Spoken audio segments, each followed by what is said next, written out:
প্রধান উপদেষ্টার সাথে তিন বাহিনী প্রধান দেখা করতে যাচ্ছেন, এই খবর সামাজিক যোগাযোগ মাধ্যমে ছড়িয়ে পড়ার পর অনেকে অনেক ধরনের রং লাগানো শুরু করেন।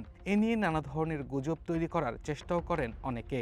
কিন্তু রাতে প্রধান উপদেষ্টার কার্যালয়ের প্রেস উইং থেকে জানানো হয় এটি ছিল একটি রুটিন বৈঠক। সংবাদ বিজ্ঞপ্তিতে জানানো হয় আগামী ফেব্রুয়ারির প্রথমার্ধে হতে যাওয়া নির্বাচনকে কেন্দ্র করেই শনিবার রাতে সেনাপ্রধান জেনারেল ওয়াকার উজ্জামান, নৌবাহিনী প্রধান অ্যাডমিরাল এম নাজমুল হাসান এবং বিমান বাহিনীর প্রধান air chief marshal Hasan Mahmud খানের সাথে বৈঠকে বসেন প্রধান উপদেষ্টা প্রফেসর মোহাম্মদ ইউনূস।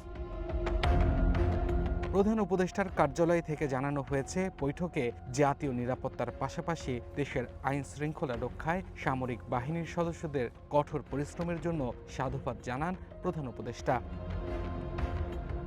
নির্বাচন যেন শান্তিপূর্ণভাবে অনুষ্ঠিত হয় সে বিষয়ে সব ধরনের প্রস্তুতি নিতে তিন বাহিনীর প্রধানকে প্রয়োজনীয় নির্দেশনা দিয়েছেন প্রধান উপদেষ্টা। তিনি জানান নির্বাচন অবাধ, সুষ্ঠু, নিরপেক্ষ, শান্তিপূর্ণ এবং উৎসবমুখর করতে অন্তর্বর্তীকালীন সরকার প্রতিশ্রুতিবদ্ধ। বৈঠকে নির্বাচনের জন্য সামরিক বাহিনী সব ধরনের প্রস্তুতি নেওয়ার বিষয়ে প্রধান উপদেষ্টাকে অবহিত করেন তিন বাহিনী প্রধান। নির্বাচন ঘিরে আইনশৃঙ্খলা রক্ষায় ৯০,০০০ সেনা সদস্য, ২৫০০-এর বেশি নৌবাহিনী সদস্য এবং ১৫০০ বিমান বাহিনীর সদস্য মোতায়েন থাকবে। প্রতিটি উপজেলায় এক কোম্পানি সেনা মোতায়েন থাকবে। এ সময় জাতীয় নিরাপত্তা উপদেষ্টা ডক্টর খলিলুর রহমান উপস্থিত ছিলেন। Abdullah Al Mamun, one news.